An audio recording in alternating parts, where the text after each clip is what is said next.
Bloomberg Audio Studios. Podcasts, radio, news. Late this past summer, Bloomberg retail reporter Jaewon Kang flew to Anchorage, Alaska, got in a truck, and headed south toward Kenai.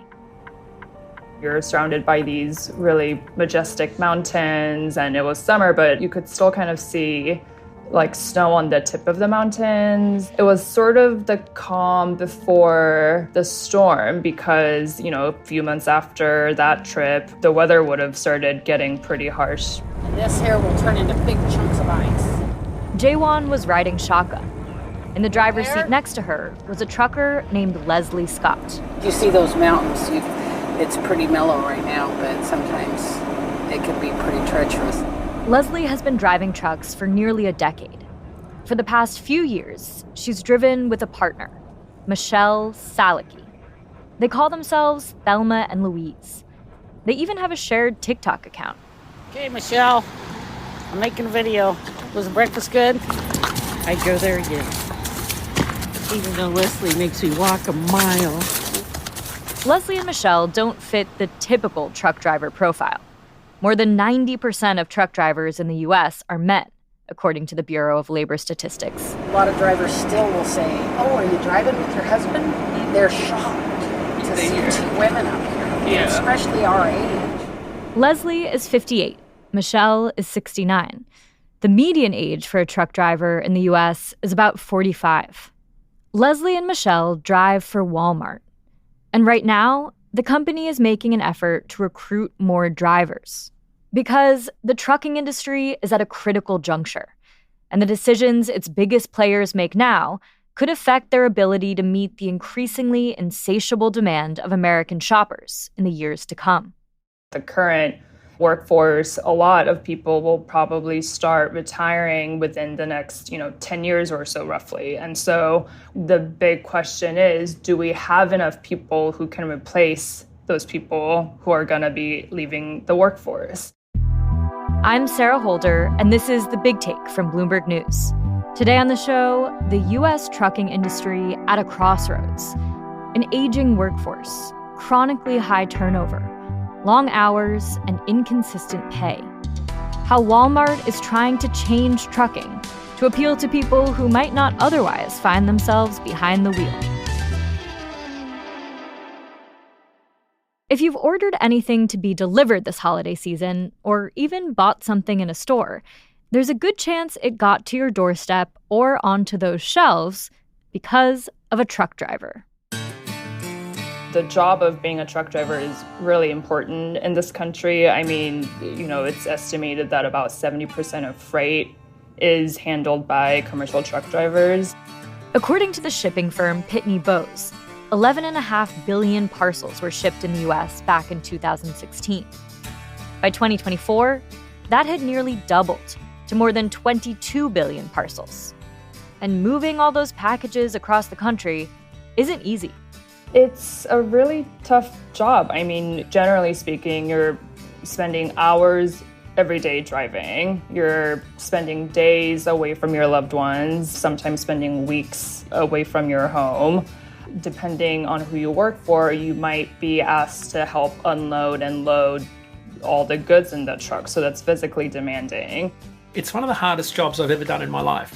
That's Dean Croke. Today, he works as an analyst at DAT Freight and Analytics. But before that, he spent years as a driver in Australia before moving to the US in 1999. You've got to be able to handle being on your own. So there's the mental aspect of it. And as you get older, you become less tolerant to, the extreme cold or the extreme physical activity. And the trucking industry can be volatile. It's prone to booms and busts. One of the booms came during the pandemic. Online sales shot up, and the number of trucking carriers rose to fill that need. And then demand fell away, so those trucks had to do something. It created this oversupply of trucks on the road, and they competed for less freight, and it drove freight rates down. Dean says we've been in a freight recession for the last 3 to 4 years. And now we're starting to see bankruptcies start to rise and turnover levels start to increase. Driver pay, levels are starting to decline. So We're at the bottom of the market. There's a lot of people who operate this when it's economically viable, and otherwise they'll just park it and do something else. Chris Caplice runs the Center for Transportation and Logistics at MIT and founded MIT's Freight Lab, which looks specifically how companies, shippers, truckers, transportation providers, carriers, and brokers can all work together.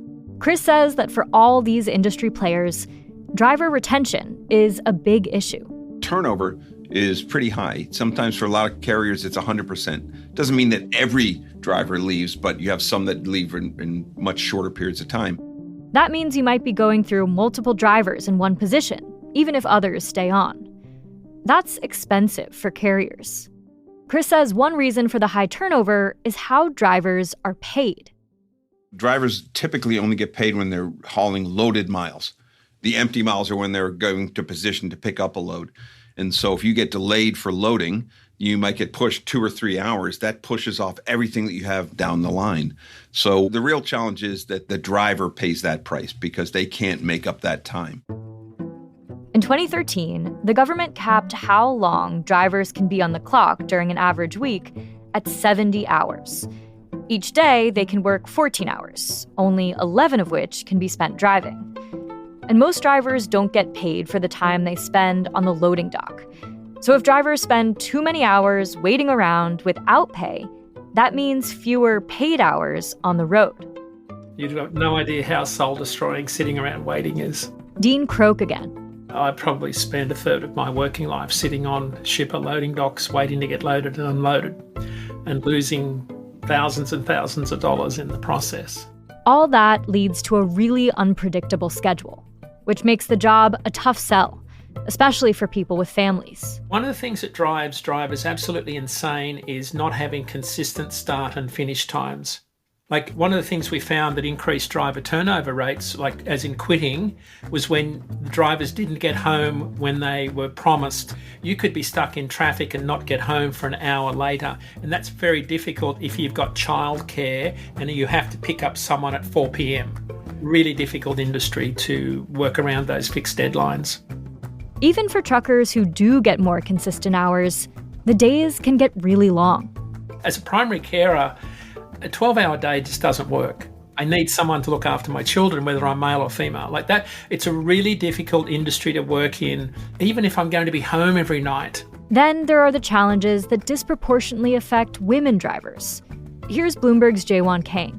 There are dangers on the road if you're driving alone, risks of sexual harassment. And so that's kind of deterred women from entering this job.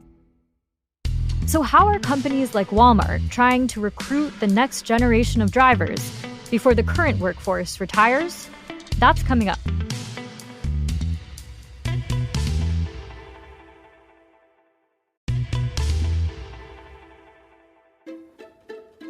When Leslie Scott decided to become a truck driver, she knew she wanted to drive for Walmart. Because they paid the best.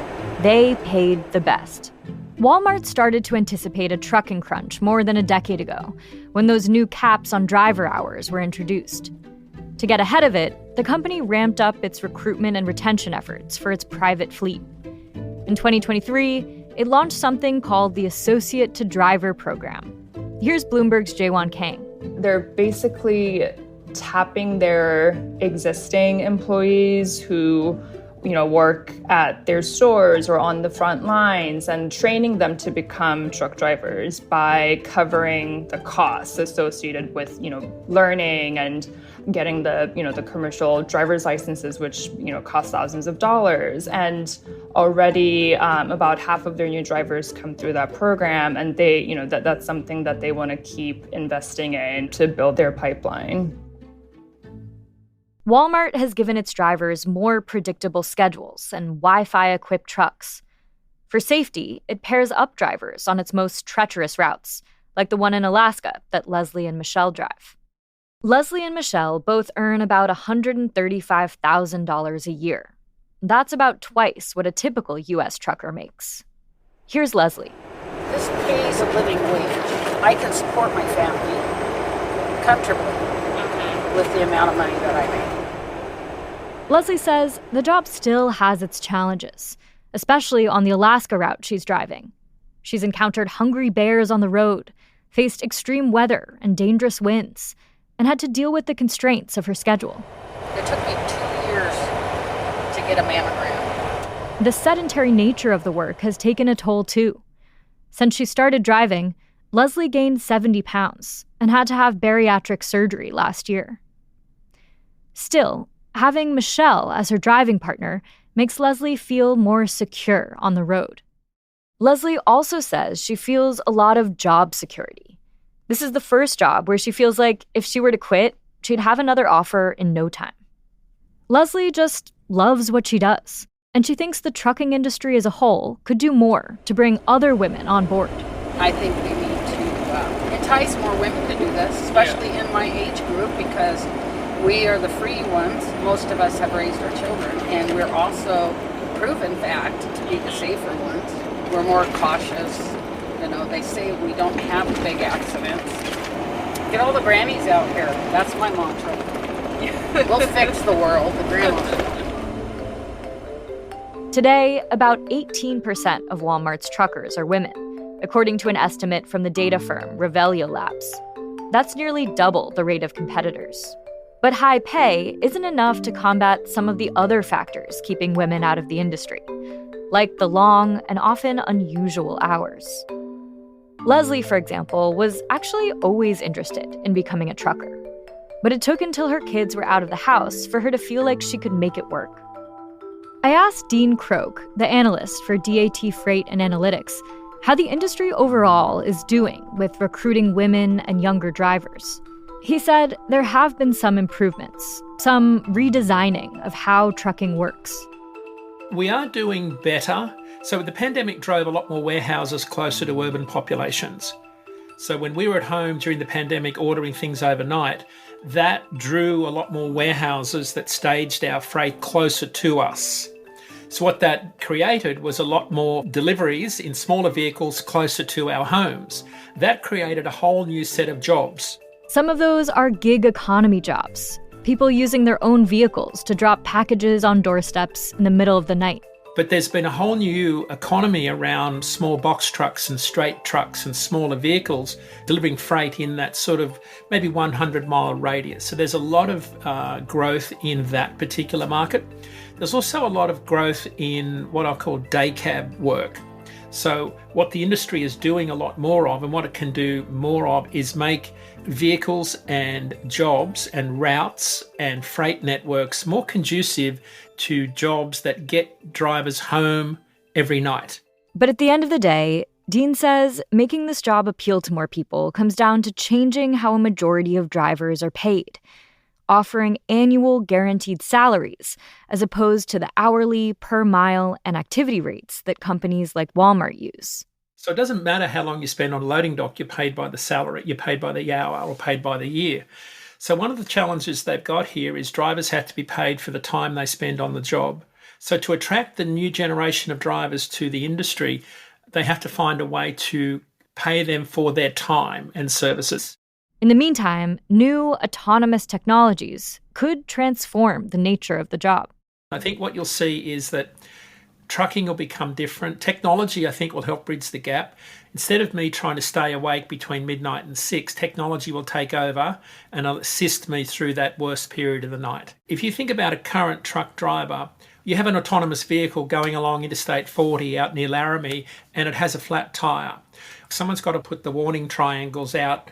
If you've got somebody that's in the vehicle doing the other duties, I could see that defraying some of the costs of, the driver, but that person's also doing other paperwork, triaging things that might go wrong in the vehicle. So I think that's where we might land with a hybrid type driver. As the trucking industry confronts these coming changes, Leslie Scott is about to embark on her own next chapter. Her driving partner, Michelle, is planning to retire shortly after she turns 70 next year. And my therapist asked me, where's your safe space in your life? And I said, Peter, not the cab of the truck in Alaska is my safe space. Yeah. When I close those curtains, because of her, I don't think about what's out there. Yeah. Because I know she's got it. Thelma will be looking for a new Louise.